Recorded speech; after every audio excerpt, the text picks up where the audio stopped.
Welcome into a special episode of the Boilermaker Breakdown. My name's Ethan Woody, joined as always by my co-host Joey Hartzell, and we've moved away a little bit from weekly episodes like we did during football season, as we've been shifting our priorities towards previewing and recapping as many of the Purdue basketball games as we can. But with Purdue having a midweek break this week, we thought that now would be a great time to revisit our preseason predictions. We did like a full hour-long episode right before the season started, breaking down the wider college basketball landscape and how Purdue fit into that. And today we're going to be revisiting our preseason predictions. We each created top 16s and two preseason All-American teams, first and second team. So we're going to be revisiting those, comparing them to the AP poll and KenPom preseason predictions, as well as where we all have teams ranked now. And see how right we were, if we were better, worse than the analytics and the AP poll. And so we're going to start by revealing our current top 16, a little over a month away from the start of the tournament. I guess about 6 weeks away from March Madness. I'm sure we'll do another episode like this right before the tournament. But for right now, about halfway through conference play, Joey, give me your 16 through 9. Yeah, for the few people that listen to that full episode at the beginning of the year, they will know that just over an hour is really underselling how long we went on that episode. As someone who is scrubbing through that to find some information today, that episode was around an hour and 45 minutes long. So that I'll was be honest that I didn't check the timestamp before we jumped on here, and I just sort of assumed we would keep it to an hour. I had more faith in us than we actually deserved, apparently. not even close. And if I remember that episode correctly, we blitzed through all American teams, and we did not. We could have gone 3 hours on that episode pretty easily. But I guess this kind of leads me into not rambling too much and dropping my 9 through 16. I'll start with 16. I had St. Louis at 16. They squeaked in for me. I really like that team. I think they're the worthy mid-major kind of team in this. And once I got to 15, once I got past that, it got really gross in my opinion. But after that, I have BYU at 15, I have Texas Tech at 14, Michigan State at 13, Florida at 12, Gonzaga at 11, Purdue at 10, and Kansas at 9. Interesting. We're going to have some different teams throughout this. I guess it'll be easiest for me to list my 16 through 9, and we can kind of discuss the differences. I have Texas Tech at 16. I have Vanderbilt at 15. Tennessee at 14. That was the team that I figured you wouldn't like and would feel was pretty gross when we were talking about this before we hit record. UConn at 13, Michigan State at 12, Gonzaga at 11, Nebraska at 10, and Florida at 9. Where do you want to start? You kind of covered St. Louis a little bit. They just missed my top 16. I also really like this team. I guess let's talk about Texas Tech. You said you had them 14? Yes, I did. I have them at 16. They're kind of what we expected they would be preseason, just maybe a little bit more hot and cold than maybe we thought.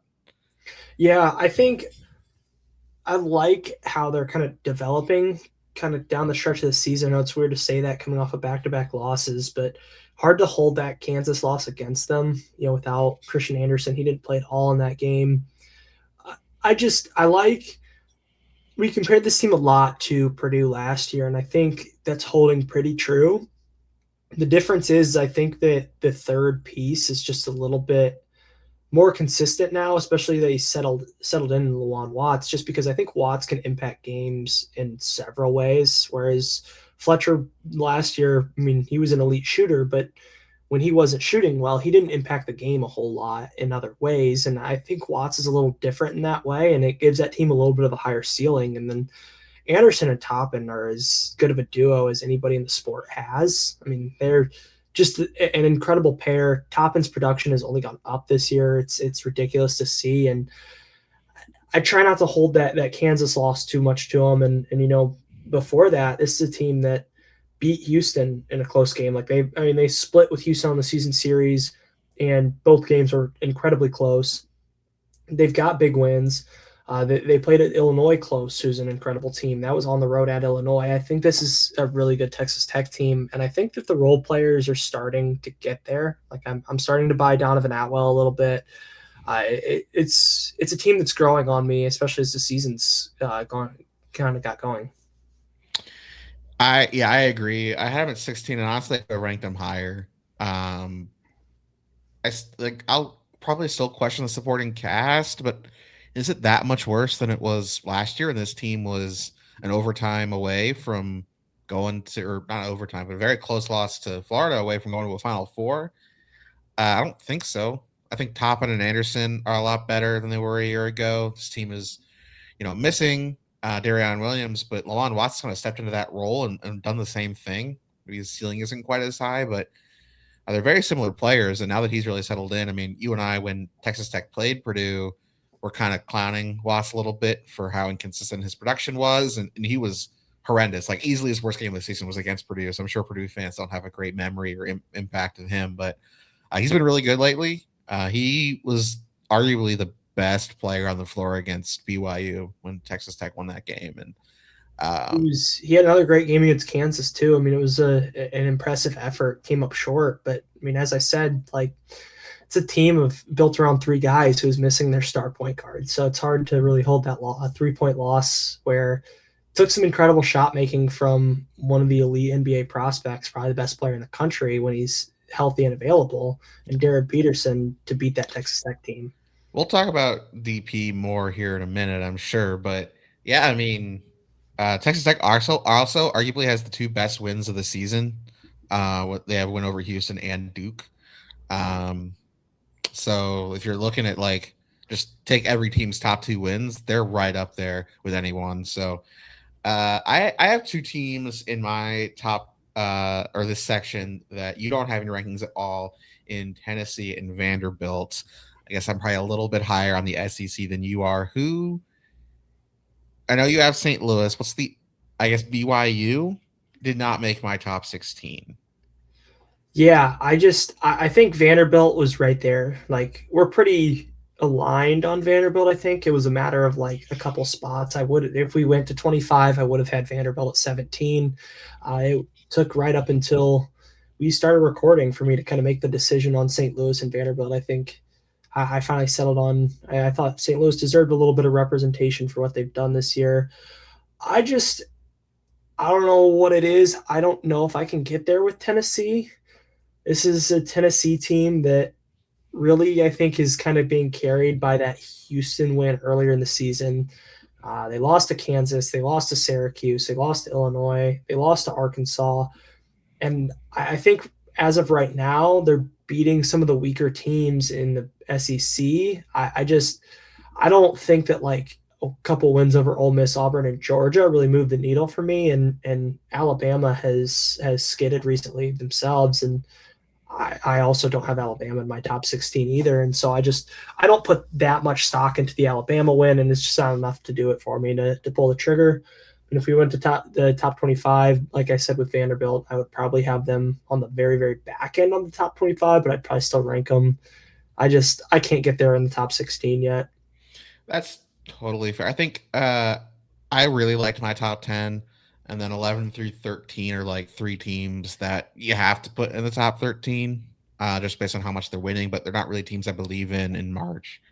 And after that, it's kind of a jumbled mess. You know, talking through this, maybe I should have had maybe swapped Texas Tech and Tennessee and put Texas Tech ahead of those two SEC teams. But yeah, we're pretty aligned on Vanderbilt. I like Nate Ament more than I thought I would as a college player. I don't really know how much I'm in on him as an NBA prospect, but I did not expect a lot from him this year. And, Tennessee wasn't in my preseason top 16. We'll revisit those a little bit later in the show, but he's impressed me lately with his versatility on the court. And Jacoby Gillespie, maybe the most underrated point guard in the country. I mean, no one really talks about him. I think he's the reason Tennessee is a borderline top 16 team by most metrics. That's kind of the, I guess, unsung hero, even though he's one of their two best players. Yes, Tennessee for me, I think we're going to get to March and I'm going to come around and I'm going to see them on the 7 line, and I'm going to talk myself into taking them over a 2 seed, I think, because of Gillespie and Ament. Like, it's a pretty unique pair that not a lot of teams have. Ament's up to 17 a game on the season scoring wise. So he's been really productive. And I think the defensive side of the ball too has been there for him, which has impressed me as well. And I think the body of work for me needs work, but where I'm at with him, I think the ceiling on this team is pretty high. I just similar to Texas Tech, but much worse. I don't know if I believe in the role players at all. That's fair. They have a really fun backup center, but other than that, I agree. I don't know how much I buy. He's Uh, fun. He's fun, but I don't know how effective he is against some higher level competition. I think he runs into some of the better front courts in the country, and it's fun, but how Look, we're effective is talking it? about a really fun backup center. Okay, we're not asking him to part the fucking Red Sea here, man. No, I think so. For me, Virginia, BYU, Alabama, St. Louis were the teams that just missed my top 16. You had BYU at 15. We're probably pretty aligned on this team. Um, Purdue will be in both of our top eights, but I think a I actually lot. have Purdue at 10. You had Purdue at 10. I missed that. Yes, I do have Purdue at 10. Okay, well, we have Purdue ahead of BYU. I think what the haters said Purdue would be this year is kind of what they've been lately. It's also exactly what BYU has been the entire season. Yeah. Like, I think they're just a slightly worse version of the worst version of Purdue. And I think that's kind of the Kevin Young MO. Like, that's what it was last year a little bit too. Like, it's this awesome, fun offense, and they've got pros. Like, they have a legit top 2 pick in the NBA draft, most likely, and AJ DeBonsa, and an All American level point guard and Rob Wright, and an All American level wing and Richie Saunders. But when it gets down to it, that team can't check. And like, they can't buy a stop at times. And there's a level of like, I don't want to say unseriousness because I don't think this team is unserious. There's just a level of like not all the way bought in on like getting down and getting a defensive stop, because this team has the personnel to be good defenders and they just aren't really a good defensive team. And I think a large part of that is just like there's a level to Kevin Young's style, I think, that is a lot of, score, score, score on offense, and like we don't even care about defense because we're just going to try and outscore you. And to some extent, that's what Purdue has been this year. But I do think that there has been a large emphasis on trying to be a good defensive team, and Purdue's is a little bit more personnel based, and that allows Purdue to have some good defensive performances and a little bit better defensive numbers. I agree. It was pretty wild watching how easily Kansas got to their spots in that game last week. I mean, Darren Peterson is a different animal. Not even AJ DeBonsa should be expected to keep him in check, but even guys like Melvin Council and Trey White were just getting wherever they want on the floor every single time they got the ball, which is just you can't have that if you're BYU. Okay, so you have Purdue at 10. Let's save the Purdue conversation because we're a Purdue podcast. We'll save that for a little bit later in the show. We gotta keep people listening. Exactly. Uh, that's a little teaser for those not in the podcasting business. Um, so read me your 16 through 9 again. Yeah, so we've talked about my 14 through 16 is St. Louis, BYU, Texas Tech. And then I had Michigan State, Florida, Gonzaga, Purdue, and Kansas. I'm Okay. guessing our 11 through 13 is going to be fairly similar. Yeah, so I had UConn at 13, Michigan State at 12, and Gonzaga at 11. I wish I pulled the trigger on dropping UConn that far, because they, I think, are closer to 13 than where I have them ranked if I had to just go like who I thought went on a neutral. However, I did want to respect the body of work to some extent. And, it's a 20-1 team with some big non conference wins. So they did just barely sneak into my top 8. That's totally fair. We'll save the UConn conversation then. Let's talk about Michigan State. I have them at 12. You have them 13. Yes.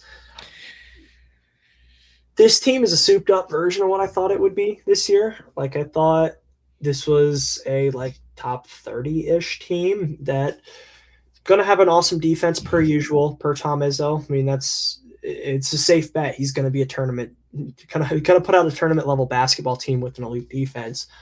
But I thought the offense would let them down at times, and that has largely come true. I don't think quite as loudly as I thought it would. There have been some performances they've been able to win some games. So they were able to win that Arkansas game.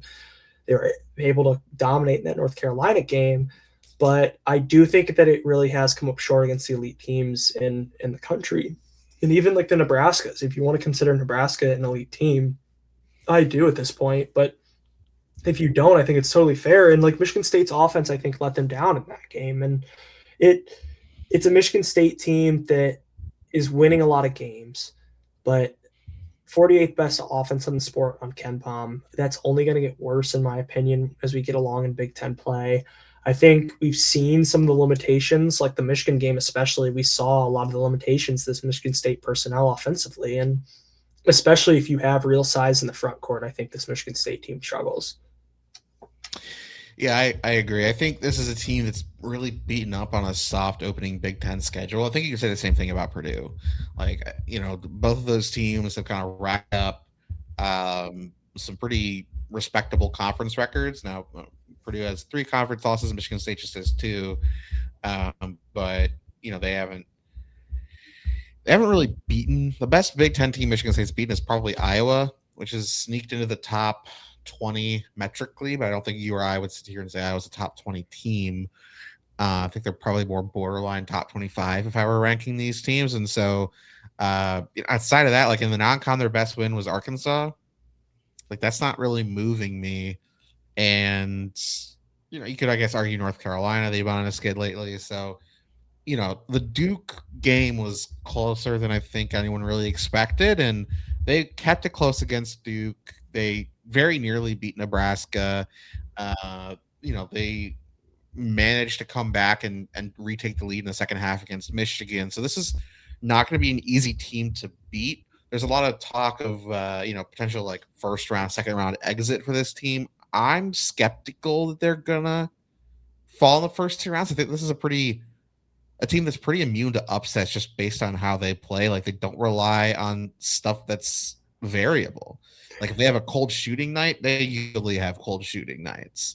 Like this is just a really hard-nosed, tough defense.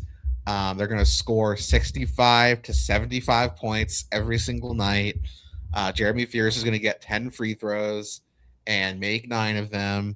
And this is a team I think that gets to the Sweet 16 and gets pretty firmly bounced by a 2 or a 1 that's just much like against Michigan, it's just a lot better talent-wise. Yeah, I think this Michigan State team, like you said, is a high floor, low ceiling team. I don't agree with the upset talk. Like I think this Michigan State front court is going to see a mid-major front court across from them and be like, food, that's Yeah. easy. And they're just going to punk smaller, less physical teams that aren't capable of handling it. Unfortunately for them, they aren't able to just out punk or out physical and punk big, good front courts that are among a lot of the top elite teams. So I think you look across the top of the sport this year, and there are a lot of really, really good front courts, especially among the very top of the sport. And this Michigan State team just doesn't have the dogs to win that fight, I don't think. So I had Gonzaga at 11. That was same range you had them, I believe. I had them exactly at 11. My AI webcam is acting up. I finally set this up. It was a Christmas present. Now it's following me all around. So trying to figure that out. My mom has one of those like things she's like set on the kitchen counter. It's like one of those like tablet little things. It's like connects to like a Google Home stuff that my parents have set up. And whenever we're doing a video call with her and she's like making dinner or whatever, it's like zooming around to whatever's loudest, like a little camera. It's designed so you don't have to be sitting next to it, it'll still follow you around. But it's technology's maybe not quite all the way there yet. Yeah, but yeah, we both nailed Gonzaga on this. I think I had them at 11 as well. It's a team that the metrics love, and it's hard to ignore that. I think I guess love is a strong word. They also are at 11 on metrics. It's a hard record to ignore. Let me rephrase that. They've beaten some solid teams, like they have that win over Alabama. But other than that, which, as I said, hasn't really moved me, it's a team with a really, really, really weak schedule outside of that Michigan game. But as we all know, that Michigan game did not go well for them whatsoever. That was a 40-point loss. So I worry about this Gonzaga team, and I think they're in danger of falling further. This is not. I mean, they play in the WCC. They beat St. Mary's, but this is not a particularly strong St. Mary's year. It's a pretty average year for St. Mary's. They're just not really playing anybody. This is the team I think are one of the two teams I think that is ripe for a big upset in the first two rounds. I think they're going to get a top 3 seed, and I think that if they do, that's a team that I would not be afraid to see as a mid major. Yeah, this Gonzaga team is really weird because we're used to Gonzaga being this absolute juggernaut that metrics, the polls, the public just loves because they load up with a tough non-conference schedule that they run through, a little bit like Purdue has in years, and then they coast to, like a one-loss conference season at most, playing the WCC, and they end up with a 1 seed, maybe a 2 seed in a down year, and they get a free path to the Elite Eight, and that's just not the case this year. You mentioned Michigan is the only team they've played that's in either of our top 16s is Michigan. They lost by 40. Oh yeah, we talked about, or maybe this was a conversation I had before we clicked record, but Michigan that was back when Michigan was beating everyone by 40. So I'm not going to hold that margin against Gonzaga. But their best win on the season is Alabama. Their second best win is UCLA or Kentucky. Or St. Mary's. I get St. Mary's on KenPom. They're 35th. It's Kentucky on KenPom. Kentucky is 30th. Okay. St. Mary's is 35th. UCLA 36th. But those are all 6 to 9 seed kind of teams are probably where those guys are going to end up. And that's metrically where UCLA is. They still have work to do to make the tournament. So yeah, I agree. I think they're ripe for a first round upset. I don't love how this team plays. They're a little bit like Michigan State in that they just really tough defense. They don't rely on a ton of outside shots. The one thing that I will say that the reason I have them above Michigan State and believe in them a little bit more, their ceiling at least a little bit more in March, is Graham Ike is just unreal. He's a singular talent that can win you a tournament game. And a lot of the teams in this range, I have UConn at 13, and we'll talk about that more in a minute. I don't think Michigan State, UConn, I don't know if these teams have a guy like it that can just, team's not quite right, he goes and gets a 30 and 15 and wins you a game. Yeah, I think UConn's a good segue into our top 8 here. I think that, we talked a lot about these teams in the kind of bottom half of our top 16s, but it's a good chance to move into the top half because I had UConn in the top half. You had them in the bottom half. I'll let you go ahead and read the rest of your top 8, and then I'll read mine. And I think UConn's a good first team to start with. Yeah, so I had Nebraska 10 and Florida at 9. Sounds like those are two teams that might be a little bit higher for you. But after that, I had Purdue at 8. So I think we see Purdue pretty similarly, even though we structurally broke it out like this in the episode. Kansas at 7. Illinois at 6. Iowa State at 5. Houston at 4. Michigan at 3. Arizona at 2. And Duke at 1. Wow. What do you got? Pulled the trigger. I had Iowa State at 8, UConn at 7, Nebraska at 6, Houston at 5, Duke at 4, Illinois at 3, Michigan at 2, and Arizona at 1. You mentioned Florida. I had Florida at 12. I actually had Florida sandwiched in between Gonzaga and Michigan State. Okay. But yeah, UConn sounds bad at listening to you when you read your top 16. That is okay. But UConn, I think, is a good place to start for our first team to talk about. I had them at 7. You had them at 13, I believe. 13. I think I tend to lean more towards 13 than 7 if I was going to go power rankings, as I said a little bit earlier in the episode. But I think body of work wise, this team deserves to be ranked higher than 13. They are winning games. And I don't know, this team is dropping metrically. I don't believe in them. They're winning close games in the Big East, but at the same time, they are still winning these games. They're 22-1. Their only loss is a 4-point loss to Arizona. They've beaten Illinois, they've beaten Kansas, they've beaten Florida. I don't really believe in this team in the long run. This is the other team I mentioned that I think is in my top 16 that's right for an upset along with Gonzaga. But I think as of today, this team just deserves to be ranked in the top 10. I'm definitely going out on a limb having UConn this low. Like if I were like, yeah, if we were ranking resume, I mean, they're going to get a 1 seed. I mean, they're going to finish the season with. They have 2 games against St. John's. They maybe lose one of those, and they probably finish the season with 2 losses, the regular season at least. Um, I don't know how much better their Big East schedule is than Gonzaga's WCC schedule. That's kind of where the Big East is at right now. I think if you took St. John's out of their schedule, it'd be very, very similar metrically. Um, that said, there are some asterisks next to some of their big wins, right? They beat Kansas when Darren Peterson wasn't playing by 5, right? They did smack Illinois around a little bit at Madison Square Garden, but that was before Illinois was the team that they are now. That was back before they really handed the keys over to Keaton Wagler and really understood that he was their best player. They beat BYU by 2 or maybe that was the game that was at MSG. They beat BYU by 2 in a BYU team that you and I really don't believe in. Like, I don't tend to like nitpicking resumes like this, but UConn's played such uninspired basketball for so long that it is making me go back and look at some of these early season wins, and the Arizona performance legitimately impressive, especially since they didn't have Terrace Reed in that game. Like I think this team's ceiling is still that of a borderline top 5 team. They beat Florida. I mean, their resume is that of a 1 seed. They have the loss, like the lack of losses, the record to back that up as well. We are picking 1 seeds because I think we'll get into this more when we talk about our top 5. I think the very top of the sport is incredibly strong this year. I think there's just not going to be a lot of top line upsets. Very much like last year, where St. John's was the only 1 or 2 seed to not make the Elite Eight. Right.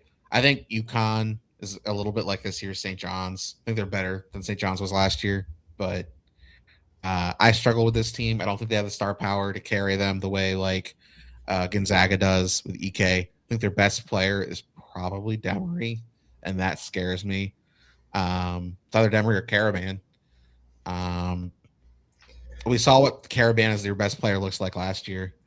I don't know. This team scares me. Their offense has been really bad lately too. Yeah, I just think, I mean, as you said, like I just don't think this team has the star power. It's a team full of role players to me, and they're elite role players. Like Alex Caravan as a 4th option is an elite player. But Alex He's going to go straight to the NBA and be a 4th option in the NBA. Right, and he's a great 4th option. He's a great guy that you can stick in the corner, and he's going to shoot 45% from 3 and play good defense and rebound and be a great connecting piece in the offense, and he makes the right decision. But when he's at the top of the scouting report, that offense just isn't good enough. Like he's not really a shot creator, and Demery is really the only guy who's making shots right now that can create his own shot, and I think that scares me because I'm not the biggest Demery believer. He's a good player, but first option on championship team, I just don't think is where he's at yet. And with that, I think that means, this team just doesn't have the star power to like survive some of these like feistier Power 5 lower rated schools. Like I think if Tennessee sees this UConn team in the second round in a 7-2 game, like that Tennessee team has the 2 best players on the floor in that game, and Ament and Gillespie. So I think that like this is a UConn team that's ripe for an upset. And as you said, the basketball recently has been super, super uninspired. Very outside of the Xavier win, that was like a 30-point win over just a disgustingly bad Xavier team. They punished Creighton pretty bad. Creighton's been bad as well. But like before that, you have a 6-point win over Providence, an overtime win over Villanova, a 2-point win over Georgetown, a 5-point win over Seton Hall. So I'll be interested to kind of see if the last 2 game performances kind of carries over into the St. John's performance. And if that happens, I think this team might be back a little bit, and maybe we wrote them off too early for a little bit of a downswing. But as of right now, I mean, the basketball recently has been uninspired, and I don't think 2 games against quad 3 opponents, maybe quad 2 opponents really changes that for me. Yeah, I mean, Creighton Would have been a actually quad one game, technically top 75 on the road, at least by Ken Palm. But Xavier is quad three as a 100 ranked team at home. So, yeah, I mean, I'm open to moving UConn back up. I think the way I approach these rankings, like, who would I take to beat? Right, and that doesn't have to say like individual matchups. Like I have Florida ranked below Purdue. I think that's a bad matchup for Purdue, but on the whole, I think like Purdue matches up a little bit better with the teams below them than Florida does. That kind of thing. Um, so I'm open to moving UConn up. And honestly, I feel a little bit bad putting Michigan State ahead of them now that we're talking this through. But I think they're Dan Hurley is good for at least one tournament win every year that they shouldn't get, and he very nearly did it last year against Florida with a much worse UConn team.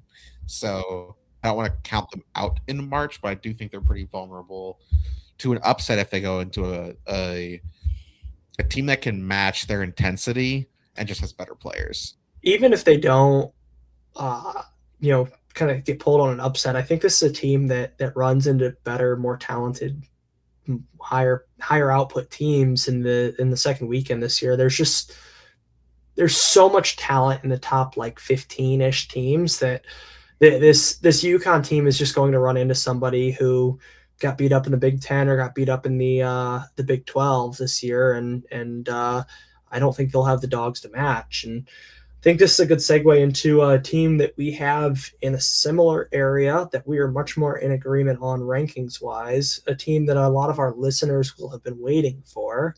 Purdue, I had them at 10. You have them at 8. Talk to me a little bit. I have them just behind Kansas because of some recent play by Kansas. And, I think Kansas is a little bit more on the upswing. And getting Darren Peterson back to full health is a needle mover, in my opinion. What do you think about Purdue right now in the national picture? I also have Purdue exactly one spot behind Kansas. I'm just 2 spots higher on both teams than you are. I think Purdue scares me in March for a lot of the reasons we talked about preseason and we've talked about in previews and recaps throughout the season. And that's also why I'm a little bit lower on Illinois than you are, and we'll talk about them in a minute. Purdue's defense is just not good enough right now to be a national title contender. And that can change. I mean, Purdue for about a month, for like the month of December, from like after the Iowa State game until this like recent downturn that hopefully they fixed with that win over Maryland, Purdue had a top 10-ish defense in the country. And I think you and I both correctly kind of called it out at the time as a little bit fluky because they were giving up good looks the teams weren't making. But that's the kind of luck Purdue's going to need in the tournament to go on a big run. I think this is absolutely a team that can make a Final Four. And once you make a Final Four, anything can happen. But they're not on the short list of teams that I would say are like true blue national title contenders, which is not where I think most people thought this team would be, 6 weeks away from the tournament. I think offensively they can hang with anyone when they're clicking, but Jalen Rose had that quote the other day about, Purdue seems bored right now. And maybe our rankings reflect that a little bit. This does 10-8 does feel a little bit low for the talent level on this Purdue team, but the top of the sport is just so damn good this year. And Purdue doesn't really have a talent advantage against the teams I have ahead of them, or even really the ones behind them. And with a team with so many defensive question marks, whereas the teams ahead of them are a lot more balanced, that scares me. Yeah, I mean, you talked about the top of the sport. As of today, there's 10 different teams with a plus 30 efficiency margin on Ken Palm. That's like usually just absurd. Which is like, I don't even know how to put into words what the 30 bar means. I mean, that I consider teams above 30 to be like legit national title favorites most years. Like most years, there are a couple of teams above the 30 line. So for context for Purdue fans, okay, because if we go back to the last Purdue team that was in the Final Four, would have been the 2024 season. Purdue was the third best team on Ken Palm that year. Okay, UConn was like a plus 36, one of the most analytically elite teams in the entire country. right? Houston was 2 at plus 31. Purdue was 3 at plus 30.62. Okay. This year's Purdue team is about a tenth of a efficiency point on KenPom worse than that team, and they are ranked ninth instead of third. There are 7 teams this year that would have been better than that Purdue team per KenPom.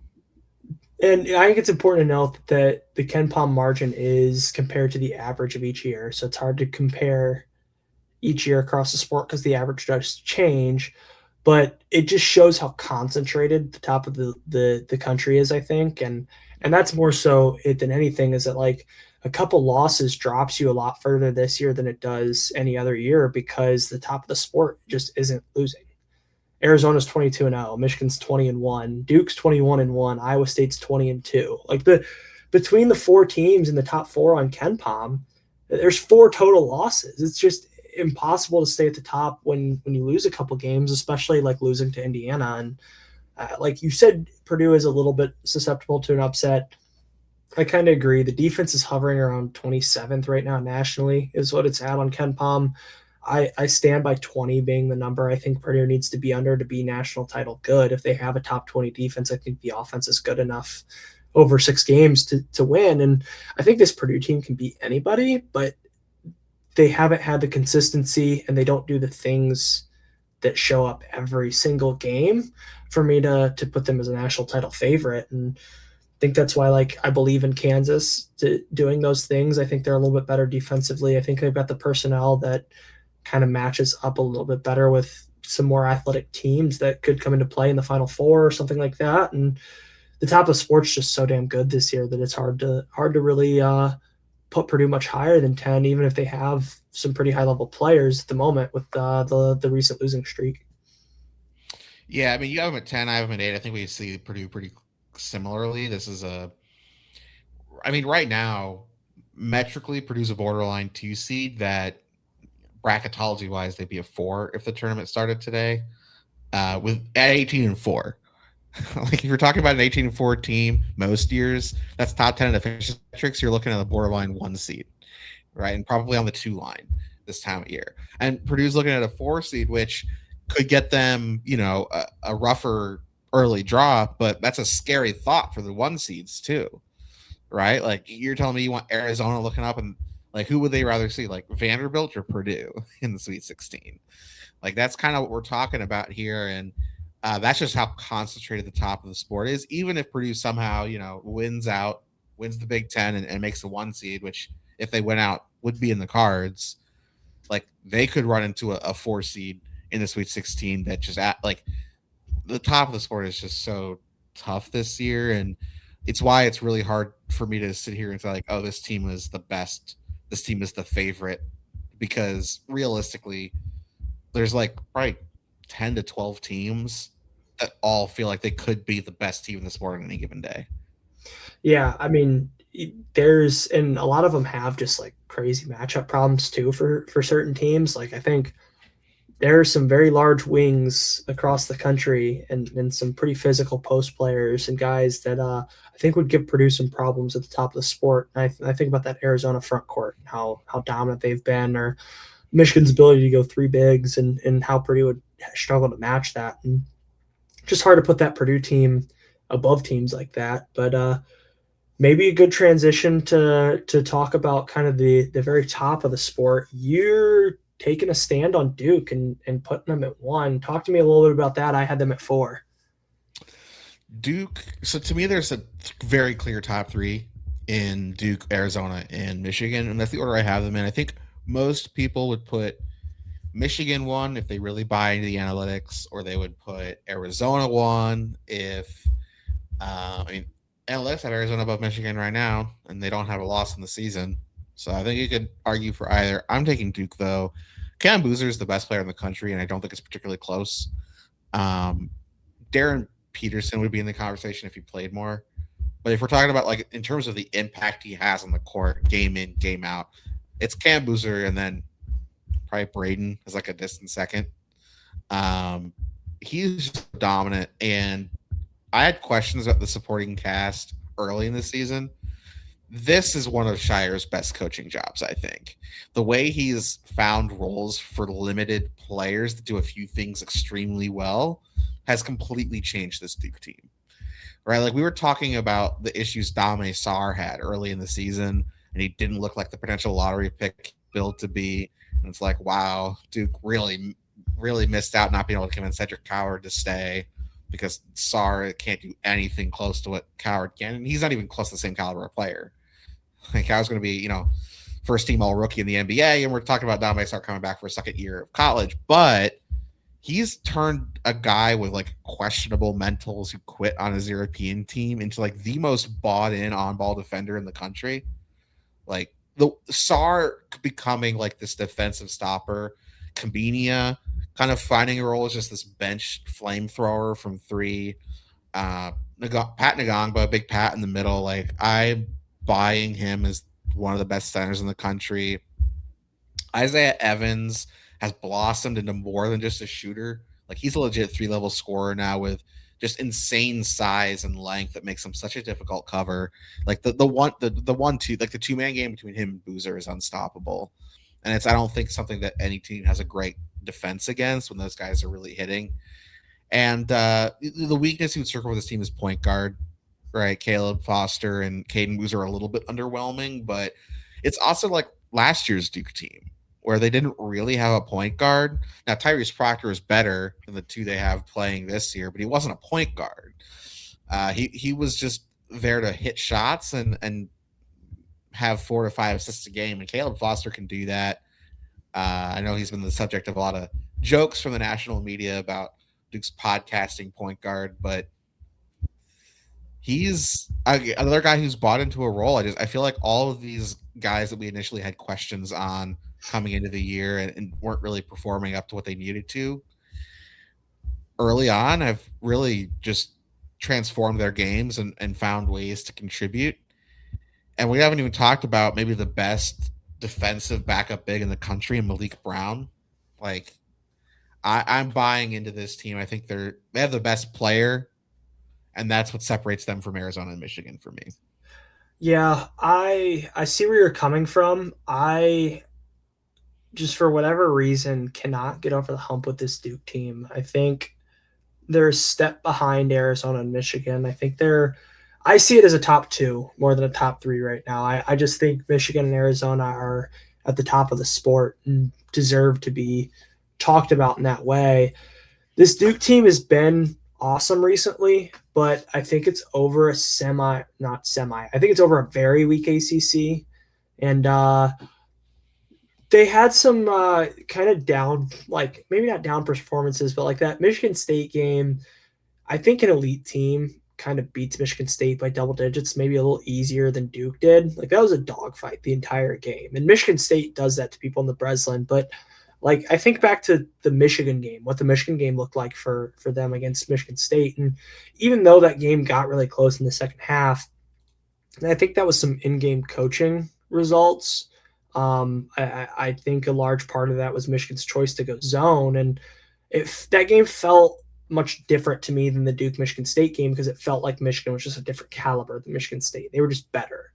And I don't think that Duke gave me that same impression against a team like Michigan State. And I think that's the step that Duke needs to take for me to see them in the same light as Michigan and Arizona. That's fair. But again, I would talk about it a little bit the same way we talked about Illinois, or we will talk about Illinois. Sort of like part one of their season and part two of their season being when Keith Wagler kind of became the guy for Illinois. I feel the same way about the sort of the adjustment Shire made to the rotation. I mean, like putting Sar as like the regular starter and turning him into this defensive wing who takes the best on ball assignment. Duke might have the best defense in the country right now. And even in a weak ACC, there's still some pretty good offenses in the ACC that they've completely shut down. And, you got to see it against better competition. The best team they've beaten recently it's Louisville, but that was without Michael Brown, I believe, in the second game. Or no, that was with Michael Brown. Yeah, so they torched Louisville by 30 with Michael Brown Louisville being like a borderline top 20 team metrically. Outside of that, they have a decent win against SMU, but that wasn't a double digit win. Um, it's probably Virginia Tech or Cal as their best wins recently, which are like bubble teams only in the loosest sense of the word.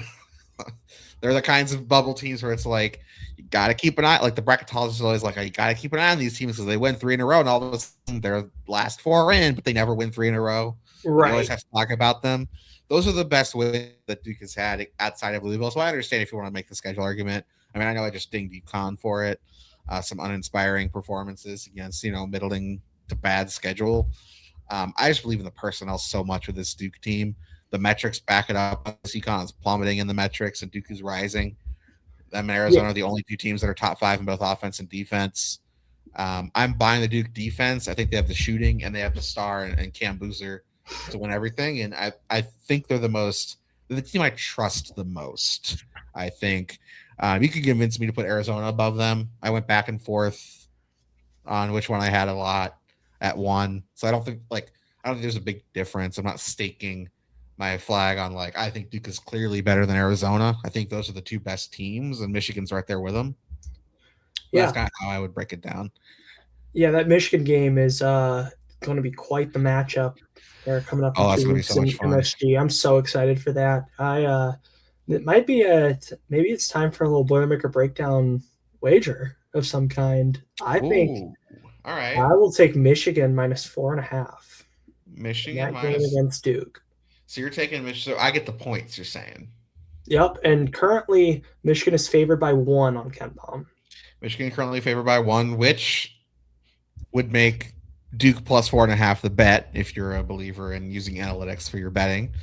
I say this as someone who doesn't really bet, but I will be standing on business. I think Michigan's better than this Duke team. I think they beat them not just like on a buzzer beater, but I think they beat them, you know, semi convincingly by a couple buckets at least.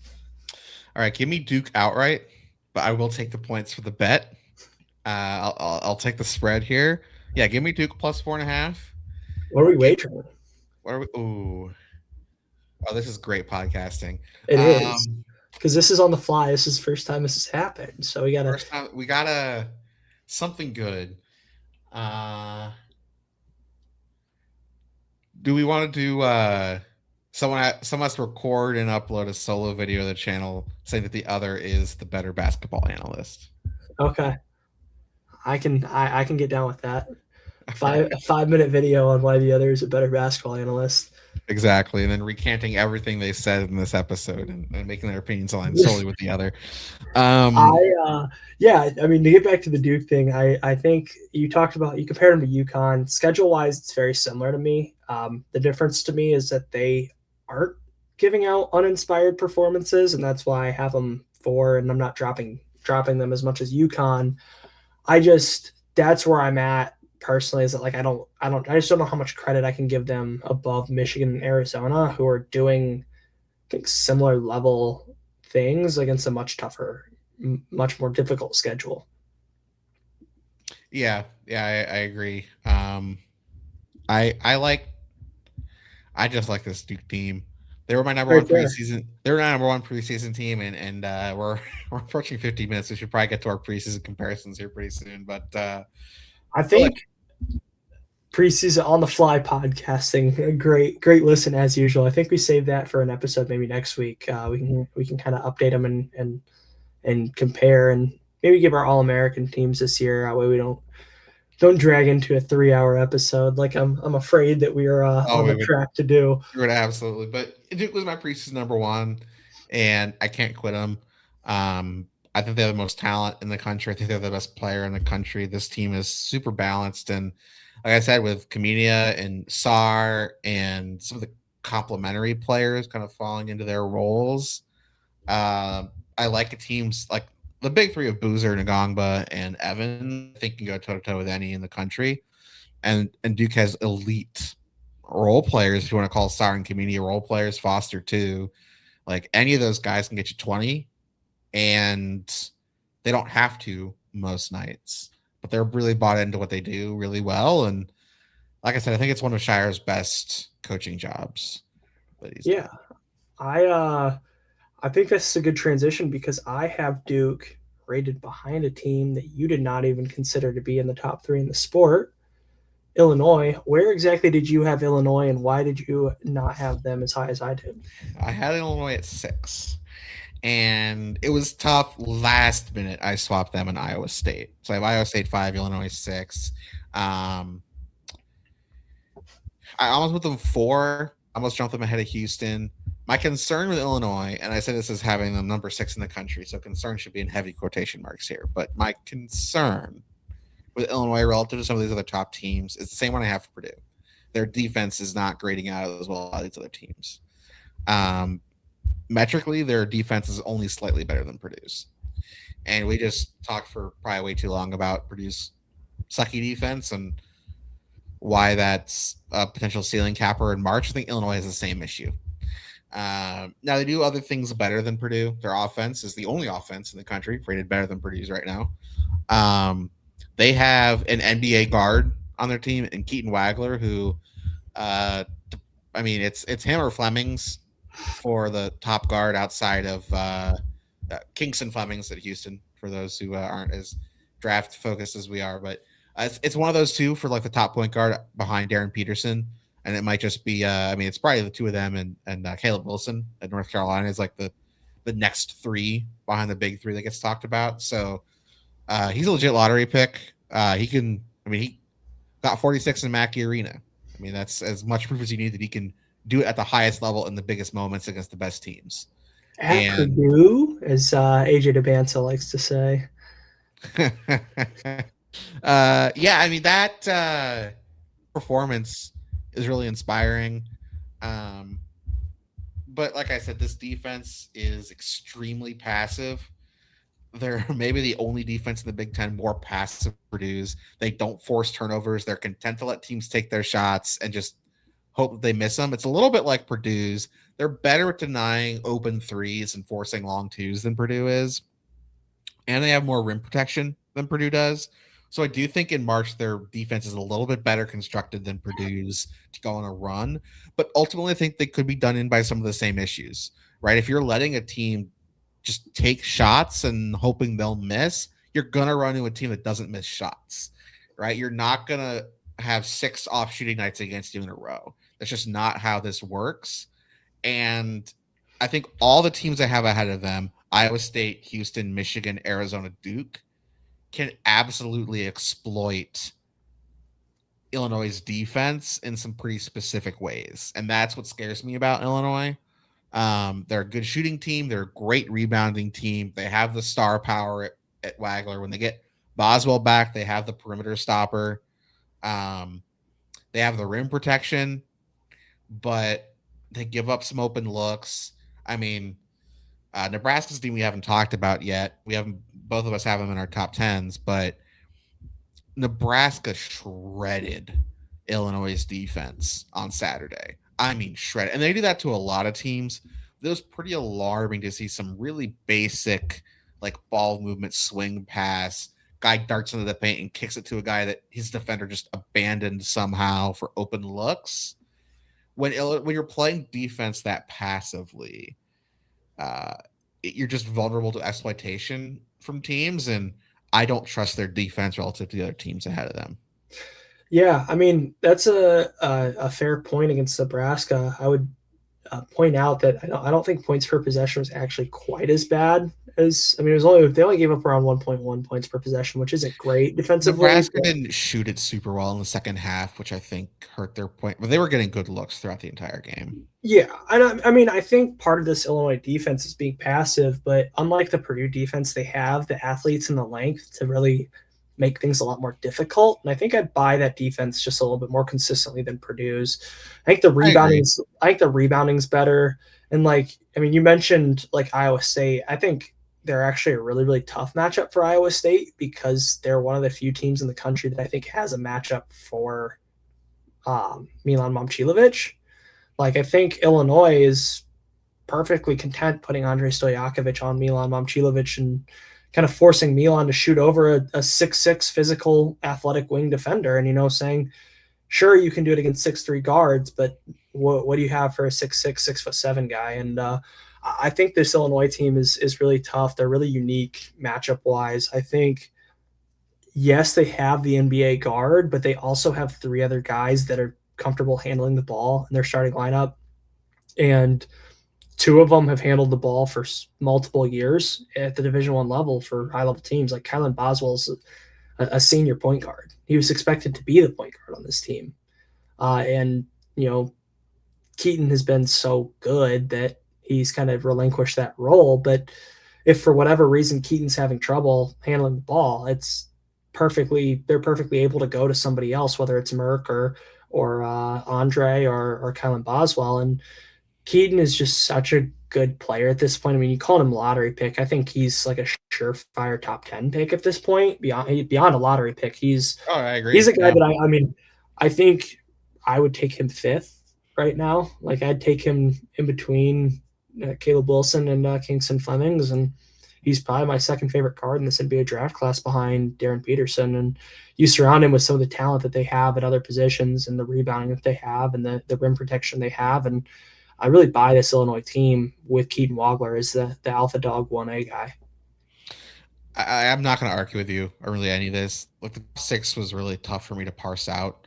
I think there was like a clear tier of 3 and 3 for me when it came to the top 6, and I settled with Illinois at 6 just because, like I said, I question their defense. Like you look at Iowa State, they're 6th in both offense and defense. Like Illinois has the athletes to check them, but I don't know that like neither of those teams like plays much of their bench. I think Illinois has a couple of defensive question marks, but their ceiling is as high as anyone in March. I think. Um, they I have them ahead of Purdue. I agree. I think their defense is better than Purdue's. I think their ceiling is higher than Purdue's. Offensively, they're pretty similar. And if you were going to ask me, like, who are you to take in one game, Keaton Weiler or Braden Smith? Like, Weiler won round 1. You might take Braden to win round 2. But overall, like, Illinois has the more consistent offense right now. They have a slightly better defense. So if you're comparing those two teams, like, I agree. I have Illinois ahead of them. It's just a matter of, I think when you play defense that passively, you're vulnerable in a way that I think the 5 teams that have ahead of them just aren't. Yeah, I think that's where we disagree. I mean, I buy that Illinois defense a little bit more, even though it is passive. But yeah, I mean, obviously they're bona fide top 5 team pretty consensusly. Other than that, I mean, I had Iowa State a little bit lower than you did. They have not exactly put out the best performances in Big 12 play, but they've also won a lot of games because I think, quite frankly, they've played a lot of the worst teams in the Big 12 early, and their schedule down the stretch of the season gets a lot tougher. So it'll be interesting to see how they follow up down the stretch here. Yeah, they had that loss to Kansas. That was kind of the like the whoa, Kansas might really be a legitimately awesome game. And then they followed up with a loss to a Cincinnati team that's probably a little bit better than their record, but not much. Both those games were on the road, and since then they've beaten the UCF team, that's given some teams some trouble by 30. They beat Oklahoma State, Colorado, Kansas State. Those are all middling to bad Big 12 teams outside of UCF. And now they play Baylor and TCU this week, so or this weekend and Tuesday. So should be another 2 wins. But then they play Kansas, Houston, BYU, Utah, Texas Tech, Arizona, Arizona State. We'll know exactly who Iowa State is at that point. I mean, before their 2 losses, they were pushing to be the number 1 team in the country. Now, that Purdue win is really carrying the water for them right now. Their best win after Purdue is they beat Iowa. Their best win again after Purdue would be Iowa, and then after that, it's St. John's and UCF. So, whenever you win by 20 in Mackey Arena, that's going to grab people's attention. But you and I got on this channel before and kind of talked about, like, we don't know how repeatable that performance is, even if Iowa State is clearly the better team. So how they perform against those top teams, I think, are going to be pretty informative for whether you or me are more correct on our assessment of Iowa State. Yeah, I mean they've played 2 games against teams that I'm guessing either of us considered. I don't know if you considered St. John's or Iowa, but I certainly didn't. And in those two games, yeah, they've got the 30-point win over Purdue, but they also have a 21-point loss to Kansas. Like, it's as much credit as they get for the Purdue win and that being such a large blowout. Like, they also got blown out by a Kansas team that I did probably unfairly rank directly below them. And I just think this Iowa State team had a little bit of an unrepeatable performance against Purdue. And not only that, but got a Purdue team that they match up very well against. And that's why I don't think they're pushing to be a top, kind of 5 team in the country at the moment for me, just because those two losses come on a schedule that really only had like 2 to 4. Like, I don't know. I don't know how much credit you should get for beating St. John's by 1 on a neutral at this point, because I don't think St. John's is all that good. And I kind of feel like the same way about beating Iowa by 4 at home is it's like, that's Iowa. Like, you should beat them by 4 at home if you're a good team. And so I think between looking at the Kansas loss and the Purdue win, like, this is just a body of work that hasn't done a lot for me, even if the eye test is kind of there and like the personnel is there and the marquee win is there. That's a fair take. I understand that. Maybe we can hit some of these last few teams a little bit rapid fire, as we're already a little over an hour on this episode, and we are still in our first segment of an episode that's supposed to take about an hour to record. So It here has we 3 are, segments too. and have three segments that might have to be 3 separate episodes at this point. Let's talk about Houston a little bit. I had them at 4. Where did you have them?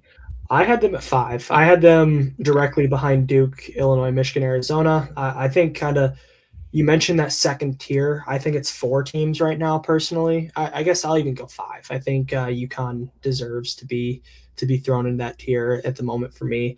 But like Illinois, Duke, Houston, Nebraska, I think are all fairly interchangeable at this point. They're pretty similar, I think, in caliber resume wise.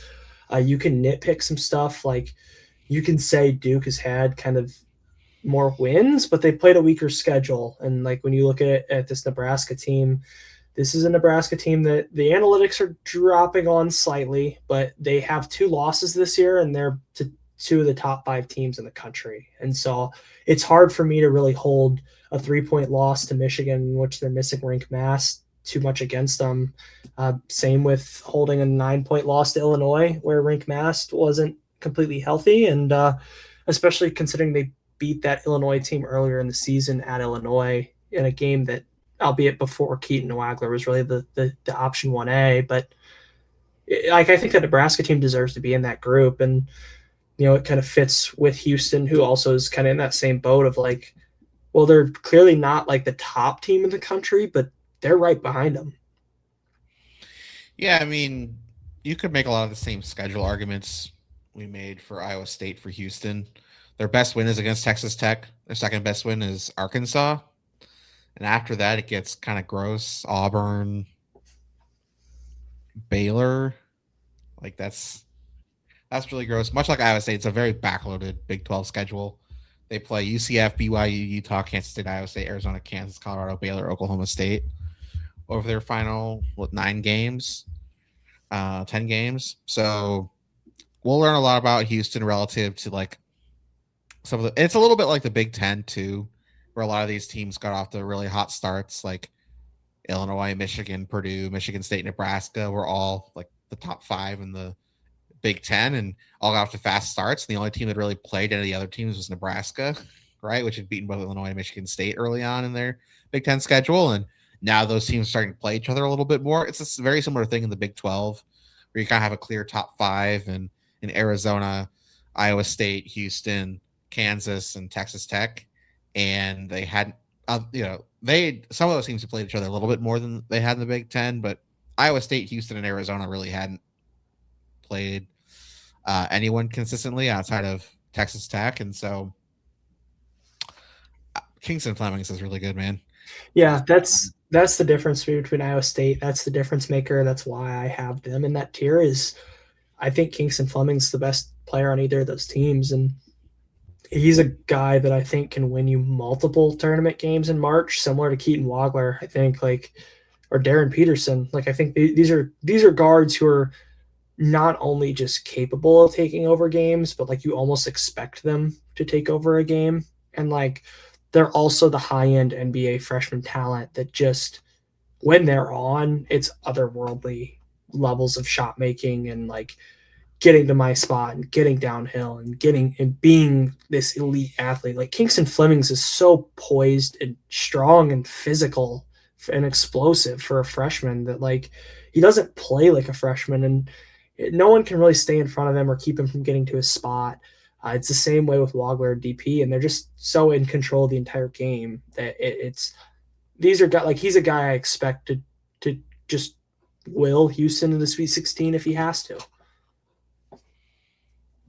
Wow, Kobe White to the Hornets.